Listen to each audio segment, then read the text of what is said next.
Il est devenu célèbre grâce à Titanic, a créé la fondation Nature Protection et a reçu le très convoité Oscar du meilleur acteur. Ses personnages se sont rendus dans les eaux glacées de l'Atlantique et ont tué un ours avec leurs mains. L'acteur lui-même est resté fidèle à sa règle depuis le début, ne jouer que dans les films qu'il aime. Tout cela concerne Leonardo DiCaprio, notre héros du jour.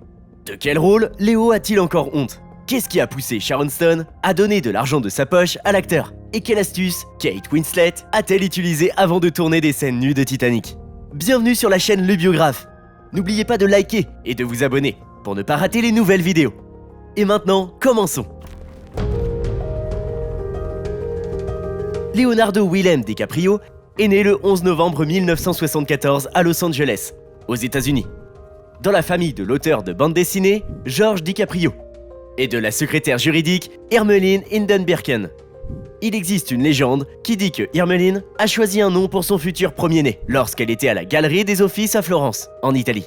Le bébé a commencé à donner des coups de pied à l'intérieur de son ventre au moment où elle regardait les œuvres de Léonard de Vinci. Le futur père a validé cette idée, car l'un de ses nombreux passe-temps créatifs était la peinture. La famille était pauvre. Le couple DiCaprio ne pouvait se permettre de vivre que dans l'un des quartiers les plus pauvres de Los Angeles.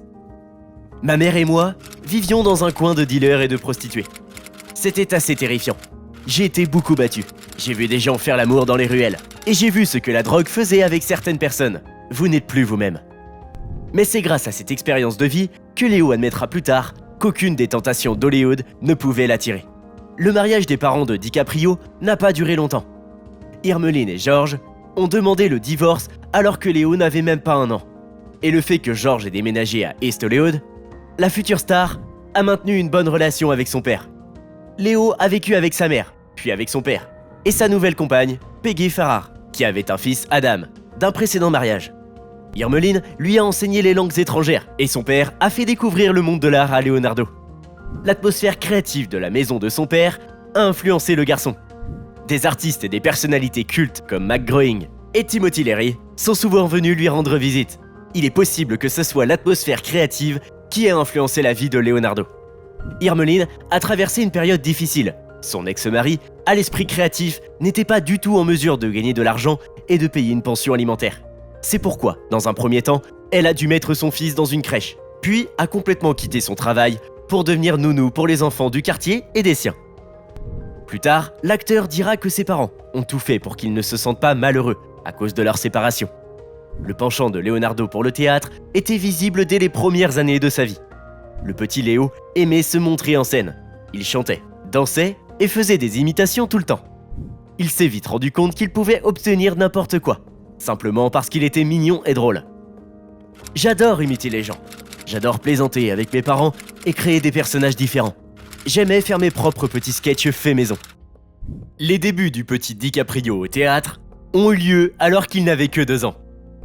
Le père a mis le bébé sur scène, puis, quand il a senti l'attention de tout le monde, il ne pouvait en aucun cas le faire sortir de là. L'intérêt particulier de Léo pour le théâtre a également été alimenté par son demi-frère Adam, qui a commencé à jouer dans les publicités et a reçu ses premières payes avec ça. Leonardo est allé à son premier casting et l'a passé avec brio, alors qu'il n'avait que 5 ans. Le jeune garçon a rejoint l'émission télévisée Romper Room. Cependant, le premier tournage s'est terminé par un scandale.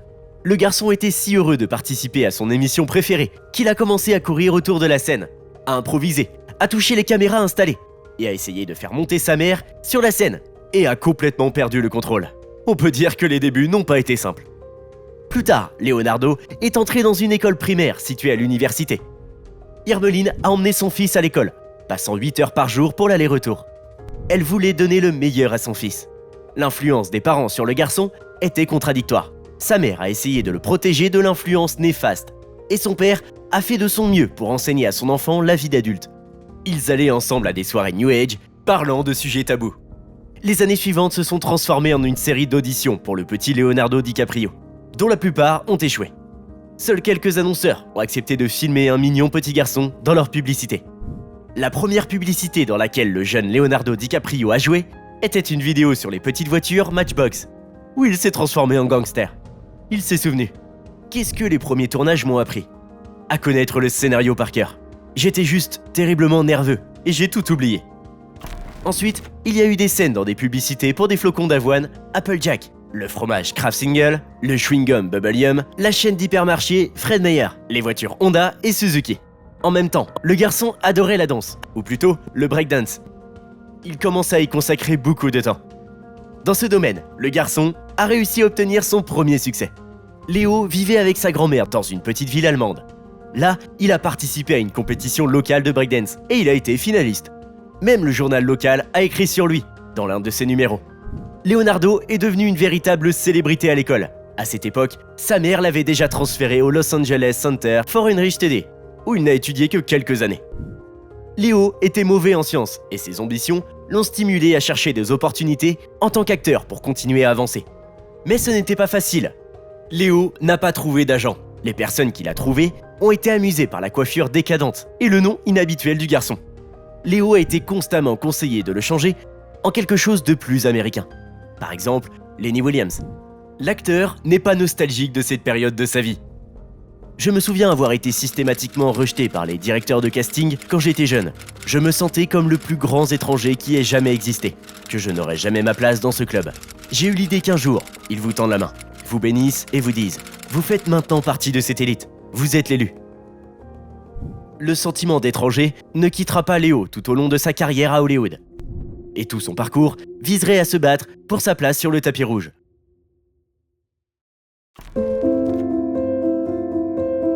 Les premiers pas vers son rêve ont été les rôles de Leonardo dans les séries télévisées.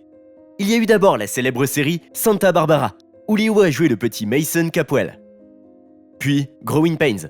Et enfin The New Lassie, histoire de nouvelles aventures d'un collet rouge nommé Lassie, où il a obtenu le rôle de Glenn. C'est dans la série télévisée sur le chien intelligent que les agents ont finalement remarqué Leonardo. Pendant les années suivantes, depuis 1989, le petit Leonardo a été filmé presque sans interruption. Son palmarès était composé de séries télévisées telles que Trot Speechlet, The Outsider et Parenthood. La dernière série était censée répéter le succès du tube du même nom, avec Steve Martin. Mais cela ne s'est pas produit. Et c'était malgré le fait que Léo se préparait pour un rôle en tant que véritable acteur, apprenant le travail de Joaquin Phoenix dans le film original. Dans chacune de ces séries, le garçon s'est vu confier un rôle brillant, et parfois même le principal.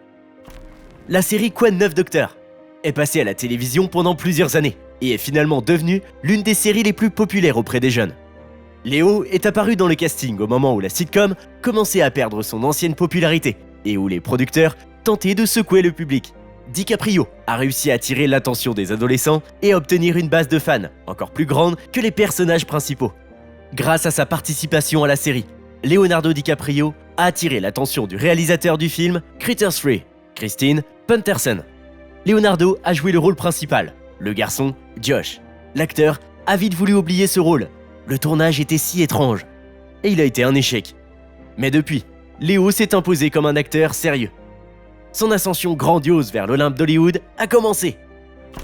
En 1991, Leonardo DiCaprio est invité au casting du film Blessure secrète, réalisé par Michael Keaton Jones. C'était son premier rôle dramatique sérieux. Il a joué le garçon nommé Toby, souffrant de la cruauté de son beau-père et essayant de se retrouver dans cet étrange monde d'adulte. Fait intéressant, l'ami de Leonardo, Tobey Maguire, a également été auditionné pour le même rôle. Les gars étaient amis depuis quelques années avant le casting, avant d'être auditionnés pour le même rôle. Et être auditionné pour le même rôle aurait pu faire apparaître quelques tensions pour les amis. Cependant, cela ne s'est pas produit. Bien sûr, on aimerait dire que le grand DiCaprio ait été auditionné avec brio, ne laissant aucune chance aux concurrents.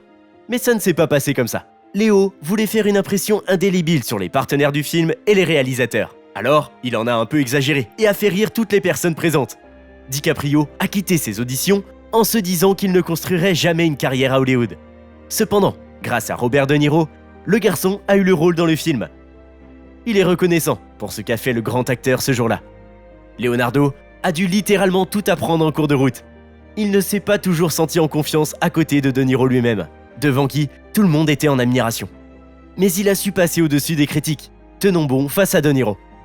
Je me souviens de chaque détail. Tout était si nouveau pour moi.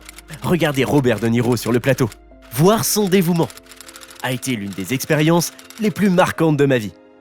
Keaton Jones dira plus tard dans son interview qu'il ne trouverait personne de mieux que DiCaprio pour ce rôle. Mais après la première audition, il ne pouvait tout simplement pas y croire. You see that guy that comes down from the boondocks? The mechanic? Stupid man.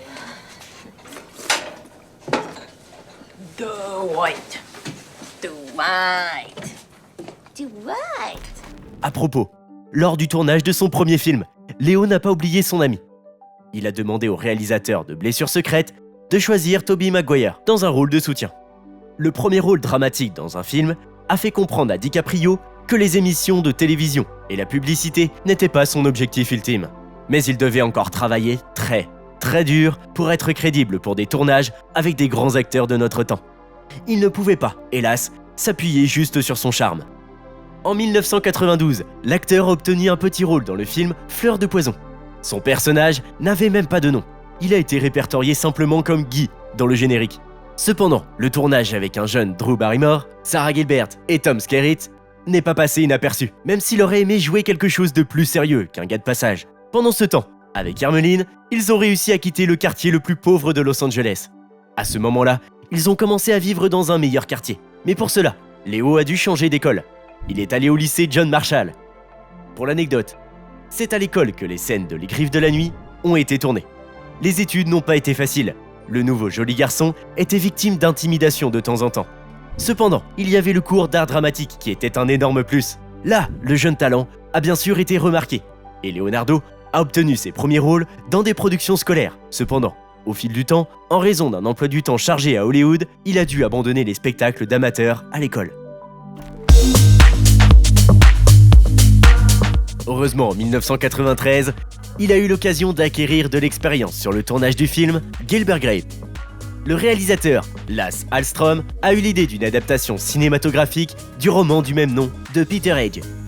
Il avait été longtemps à la recherche d'un garçon capable de jouer Arnie, un adolescent déficient mental, pour qui, selon les médecins, chaque jour pouvait être le dernier. Doctor said we'd be lucky if Arnie lived to be 10. Leonardo a eu la chance de jouer avec un jeune Johnny Depp et la sublime Juliette Lewis. La star du film était censée être Depp, qui avait retenu l'attention après Édouard aux mains d'argent. Johnny and I wanted to have a sort of real strong brotherly connection in this movie because you know that Arnie's been with him for 18 years. DiCaprio avait peur de ressembler à un amateur par rapport à ses collègues. Malgré le fait que Léo avait environ 20 ans, il pouvait facilement se transformer en un garçon malade. Il était impossible de croire, en regardant le rôle de Léo dans ce film, que devant nous se trouvait un enfant en parfaite santé. Pendant le tournage, Hallström a dit à plusieurs reprises au caméraman d'éteindre la caméra. DiCaprio pensait qu'il faisait quelque chose de mal, mais en fait, le réalisateur avait peur que le jeune talent soit réellement tombé malade. Leonardo s'est soigneusement préparé pour le rôle. Il a étudié tout ce qu'il a pu trouver sur le retard mental et a même rendu visite à plusieurs familles qui ont élevé des enfants avec le même diagnostic que son personnage et a visité un refuge spécialisé. Ils ne sont pas fous, ils sont juste différents. Léo comprit alors. Malgré l'approche sérieuse du travail, Léo est resté un adolescent ordinaire. Il a demandé des cigarettes à Johnny Depp, a plaisanté et s'est amusé. Mais dès que l'acteur était devant la caméra, il entrait immédiatement dans le rôle. Ces changements signifiaient une chose, il y avait un futur lauréat d'un Oscar devant eux. 6 days is my party and I'm coming teen. I'm 18 and you're not invited. Arnie, don't be rude. Oh, it's okay. He's just being honest. I don't mind. L'acteur a été nominé pour un Oscar, nominé pour un Golden Globes et les critiques étaient ravis. Cependant, il n'a reçu aucun prix cette année-là. En 1994, The Foot Shooting Party est sorti. C'était un court-métrage réalisé par Annette Haywood Carter, où Léo jouait le rôle principal, un gars nommé Bud. Un an plus tard, The Basketball Diaries de Scott Calvert est sorti. L'histoire était celle de Jim Carroll, un écrivain, poète et musicien américain, raconté par lui-même. Initialement, le personnage principal de ce film était censé être joué par River Phoenix. Cependant, le jeune homme est décédé avant le début du tournage, déçu d'une overdose de drogue. Ensuite, Calvert a donné le rôle à Léo. Le réalisateur du film a donné carte blanche à DiCaprio en le choisissant. Léo avait déjà fait plusieurs rôles remarquables dans la liste. Il n'était plus un acteur d'émission de télévision et a finalement commencé à récolter les fruits de sa popularité. une histoire désagréable s'est produite lors du casting pour le rôle de Mickey. L'acteur en herbe, Mark Wahlberg, rêvait de l'obtenir. Cependant, ce rôle restera dans ses rêves, car il a échoué au casting la première fois. Le retard de Wahlberg pour sa toute première audition a tellement exaspéré DiCaprio qu'il a commencé à dissuader Calvert de toutes les manières possibles. Léo lui a suggéré que Mark n'était pas du tout adapté à ce rôle. Il y avait un casting un par un, et le réalisateur s'est rendu compte qu'il ne pouvait pas trouver un meilleur candidat. Leonardo a dû céder, mais les acteurs n'ont pas tout de suite été admis. Au début, ils essayaient toujours de trouver un coupable et le plus talentueux sur le plateau. L'amitié s'est finalement créée entre DiCaprio et Wahlberg, qui ont eu d'excellentes relations, même en tant que stars d'Hollywood. Le film The Basketball Diaries était très ambigu. Il a évoqué les sujets sensibles et très inconfortables de la croissance et de la toximanie chez les adolescents, comme le roman autobiographique lui-même. Le jeu brillant de Léo restera pour longtemps dans les mémoires de tous. Let me in. I need some money. I need some money real bad. Oh, fuck. Beaucoup considèrent que ce film est l'une des meilleures œuvres de DiCaprio. Qu'en penses-tu ? Lequel des films de Léo aimes-tu le plus ? Partage ton opinion dans les commentaires. En 1994, l'acteur a commencé une relation avec Bridget Hall, qui est devenue la première femme de Leonardo, depuis que sa notoriété a explosé. Mais suite à une série de romances éphémères que l'acteur avait commencé, il est finalement redevenu célibataire. La même année, sur le tournage de Basketball Diaries, une autre romance a commencé. Cette fois, c'était Brittany Daniel. Mais la relation s'est terminée immédiatement après le tournage, et les deux acteurs ont à peine commenté leur histoire d'amour. Brittany a été remplacée par Naomi Campbell, ne prenant qu'une courte période dans la vie du jeune acteur. Ils se sont séparés en amis, bien que plus tard, ils aient été vus ensemble plusieurs fois sur le yacht de Léo. Le jeune acteur a obtenu le prochain rôle à succès dans le film Mort au vif. Dans le film de Sam Raimi, tourné selon les codes du western classique, Leonardo a joué le rôle de The Kid, le fils bâtard du méchant principal. Les partenaires de Léo dans le film étaient Sharon Stone, Gene Hackman et Russell Crowe. En fait, notre héros ne devait pas obtenir ce rôle. Le réalisateur a refusé sa candidature dès qu'il a entendu combien DiCaprio demandait pour sa participation. Cependant, Sharon Stone n'a trouvé personne d'autre dans le rôle de The Kid et a finalement payé les frais au jeune acteur exigeant de sa poche. So damn fast I can wake up at the crack of dawn, rob 2 banks, a train, and a stagecoach, shoot the tail feathers off a duck's ass at 300 feet, and still be back in bed before you wake up next to me. Après le provocateur, The Basketball Diaries, les critiques ont accueilli le film calmement, sans enthousiasme ni mécontentement. Cependant, les propositions n'ont pas pris fin, et dans la même année 1995, Leonardo DiCaprio a été choisi pour le rôle du jeune poète Arthur Rimbaud, dans le film Rimbaud Verlaine. Le film parlait de la relation entre Rimbaud et Paul Verlaine. Agnieszka Holland avait en tête River Phoenix, le frère aîné de Joaquin Phoenix, oscarisé pour le rôle de Rimbaud. Mais il est hélas décédé subitement. Soit dit en passant, DiCaprio et River étaient invisiblement liés par quelque chose depuis leur jeunesse, car c'est à Léo que revenaient systématiquement les rôles que River ne pouvait pas jouer. David Thewlis et Dominique Blanc ont été invités à jouer les autres personnages. Le tournage était amusant. Thewlis, par exemple, a affirmé qu'il ne se souvenait de rien du tout. Plus tard, l'acteur dira à propos du tournage de ce film: « Embrasser un homme à l'écran, ce n'est pas très agréable. Mais dans tous les cas, les acteurs devaient le faire. » En 1996, le célèbre réalisateur Baz Luhrmann, connu pour son amour de l'expérimentation, a décidé de créer un drame musical pour la jeunesse à partir du chef-d'œuvre de William Shakespeare, Roméo et Juliette. C'est intéressant que Luhrmann ait décidé de conserver presque complètement le texte original, mais l'action a eu lieu dans une petite ville américaine. Baz savait exactement qui jouerait Roméo. Il n'a même pas cherché d'autres candidats. Mais il devait sérieusement recruter le reste du casting. Par exemple, le nombre impressionnant d'actrices, dont les noms sont désormais connus de tous, ont été retenues pour le rôle de Juliette. Il y avait Sarah Michelle Gellar, Jennifer Love Hewitt, Reese Witherspoon, Christina Ricci, Kate Winslet, Natalie Portman. Cependant, Claire Danes a obtenu le rôle. Jodie Foster a conseillé à Luhrmann de faire attention à elle. Le tournage du film a été techniquement difficile. Il a fallu des semaines pour créer certaines scènes, mais dans une bonne ambiance générale. Cependant, le jeu d'acteur de Leonardo DiCaprio n'a laissé personne indifférent.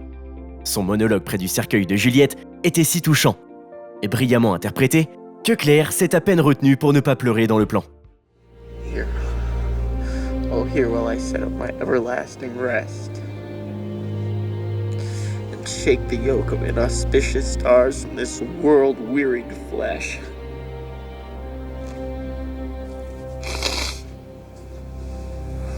Le film a été un immense succès. Tout était réuni. Le public était au rendez-vous au cinéma. Et les critiques ont écrit des critiques, pour la plupart positives. Mais il y avait des exceptions. C'est la sortie de Roméo et Juliette qui peut être considérée comme le point de départ. Le monde est littéralement devenu fou avec Leonardo DiCaprio. À ce moment-là, tout le monde connaissait son nom. L'amour, né selon le scénario, s'est transformé dans la vie réelle. Malgré le fait que Claire et Léo ne s'aimaient pas au départ, au fil du temps, ils ont commencé à être vus ensemble, de plus en plus souvent. Cependant, la romance s'est à nouveau terminée à la fin du tournage. Ils ont dit que Claire n'était pas satisfaite de l'immaturité et du comportement arrogant de l'élu. Plus tard, elle a même refusé le rôle dans Titanic, afin d'éviter le jeune acteur. Bien qu'elle rentre parfaitement dans le rôle de Rose, selon les producteurs. Mais Léo n'a pas regretté Juliette pendant longtemps. Il est allé à la première du film avec le mannequin Kristen Zhang, qu'il a rencontré en 1997. Il a même été supposé que le couple vivait ensemble et que Léo allait faire sa demande à Zhang. Mais les événements suivants ont tout changé. Immédiatement après le succès de son interprétation dans la tragédie de Shakespeare, Léo a été invité dans le film dramatique Simple Secret, réalisé par Jerry Zaks, qui a réussi à obtenir un grand nombre d'acteurs brillants, tels que Robert De Niro, Meryl Streep et Diane Keaton, dans lequel DiCaprio a obtenu le rôle de l'un des fils des personnages principaux. Ce n'était pas le rôle le plus important, cependant, les critiques et les téléspectateurs ont apprécié sa performance. Après cela, en 1997, le film Titanic est sorti. James Cameron, décidant de raconter l'histoire du naufrage du paquebot le plus célèbre de l'histoire, n'a ménagé aucune dépense. La création du film a coûté 200 millions de dollars. C'était une somme énorme à l'époque, et par conséquent, le réalisateur a été très pointilleux sur le casting. Il ne pouvait pas y avoir d'erreur. Au début, Leonardo DiCaprio n'était pas dans les favoris. Brad Pitt, Macaulay Culkin, Christian Bale et bien d'autres ont été auditionnés pour le rôle de Jack Dawson. Cependant, le méticuleux James Cameron ne pensait toujours pas que l'un de ses acteurs pouvait jouer Jack. Et donc, son regard s'est porté sur DiCaprio. C'était un homme beau, talentueux, charismatique et incroyablement populaire. Il serait capable d'attirer des millions de spectateurs dans les cinémas. Le réalisateur s'est rendu compte qu'il n'y avait pas de meilleur couple pour Titanic, après l'audition de Léo avec l'interprète du rôle de Rose DeWitt Whittaker, Kate Winslet. Le tournage a été très difficile et a duré plus de 5 mois. Les personnages principaux, Kate et Léo, passaient 14 heures par jour sur le plateau, ce qui était très difficile pour eux. Ils passaient des heures dans l'eau glacée, des centaines de plans, des scènes complètement nues dès le premier jour du tournage et un Cameron éternellement insatisfait. Plus tard, Vanity Fair écrira « DiCaprio en avait marre de la terre brune, de la gaieté des mariachiches, de la grande baignoire de Cameron. Il a bien regardé les 4 plateaux de tournage, le réservoir d'eau de 17 millions de gallons, et a pensé « ce sont des conneries ». Kate a également eu du mal. La collaboration avec Léo a commencé avec le tournage d'une des scènes les plus émouvantes du film. C'était une scène où Jack dessine Rose complètement nue. Winslet a dû se déshabiller devant toute l'équipe du tournage. Elle est venue au tournage en peignoir, totalement nue, et a permis à Léo de la regarder avant le début du tournage. Léo se souvient. Il arrive souvent que les scènes les plus importantes soient tournées au tout début, alors que les acteurs ne se connaissent pas vraiment. Kate était super. Elle n'était pas timide du tout. Elle voulait que je me détende, et c'est pourquoi elle s'est déshabillée devant moi. Je m'y attendais pas. Alors le score était de 1-0 en sa faveur. Et puis, tout est devenu assez simple. Cameron a essayé de rendre le film le plus authentique possible. Ainsi, sans scène ni générique supplémentaire, le film dure 2 heures et 40 minutes. C'est tout le temps qu'il a fallu au véritable Titanic pour couler au large de la côte est du Canada, selon les experts. La scène de l'iceberg correspondait aussi le plus possible à la réalité. Le naufrage a duré 37 secondes, c'est-à-dire la même chose que dans le film. Tout comme vous le savez probablement déjà, de nombreux personnages mineurs du film étaient de vraies personnes qui se trouvaient sur le navire malheureux. Cameron a passé 6 mois à étudier les artefacts, les dessins et les plans du navire pour faire une copie aussi détaillée que possible du Titanic. Mais en même temps, Les phrases les plus populaires des personnages principaux, telles que « Dessine-moi comme une de tes françaises » ou le déchirant « Je ne partirai pas sans toi » et aussi le célèbre « Je suis le roi du monde » étaient des improvisations d'acteurs. La société productrice a gagné des milliards de dollars sur le Titanic. Le modèle grandeur nature du navire, les effets spéciaux qui coûtent des sommes incroyables et les honoraires des acteurs, tout a été payé. Comme James s'y attendait, DiCaprio a réussi à conquérir le cœur d'absolument toutes les femmes de la planète. And how is it you have means to travel? I worked my way from place to place. You know, tramp steamers and such. But I won my ticket on Titanic here at a lucky-handed poker. A very lucky hand. Le Film Academy, qui a décerné au film jusqu'à 11 Oscars dans diverses nominations, ne s'est pas non plus trompé. Leonardo DiCaprio, malgré l'incroyable popularité du film, n'a pas reçu la statuette. Mais, honnêtement, il n'était pas particulièrement contrarié. L'acteur a complètement ignoré la cérémonie, ce qui a suscité la colère d'un Cameron nerveux, qui croyait avoir donné au jeune acteur un bel avenir. Il se trompait. Titanic a vraiment apporté de l'argent et de la renommée à DiCaprio. Mais faire carrière, l'acteur ne voulait pas du tout ça. Il ne cherchait pas à gagner de l'argent et à profiter de la foule de fans, mais voulait jouer et le faire uniquement dans les films qui l'intéressaient. L'aspect commercial de Titanic a fait regretter plus d'une fois à Léo d'avoir choisi le rôle de Jack Dawson, et non un autre film dans lequel on lui proposait de jouer en parallèle. Léo est devenu une célébrité mondiale et est apparu dans les pages du magazine américain People, comme l'une des 50 plus belles personnes en 1997-1998. De plus, lui et Kate ont établi une relation et une amitié étroite qui se poursuit à ce jour. Malgré les difficultés rencontrées par les acteurs pour travailler sur le film, Kate se souvient avec émotion de leur scène. Nous faisions les choses les plus ridicules à l'un et à l'autre. Il me chatouillait, m'embêtait, m'énervait. Et je lui faisais la même chose en retour, en lui frappant les fesses. Après avoir tourné dans Titanic, Leonardo a compris que dans sa vingtaine, il avait réalisé ce que la plupart des acteurs avaient fait pendant des années. À ce moment-là, il pouvait se permettre de jouer uniquement dans les films qu'il jugeait appropriés. Mais sa renommée mondiale ne l'a pas toujours aidé. Sa relation avec Kristen Zhang a échoué et ils ont rompu. Kristen a ensuite parlé de leur relation. Léo est encore un garçon immature et dissolu. Je le savais, avant même qu'il n'ait la renommée de Titanic, ce qui n'a fait qu'empirer les choses.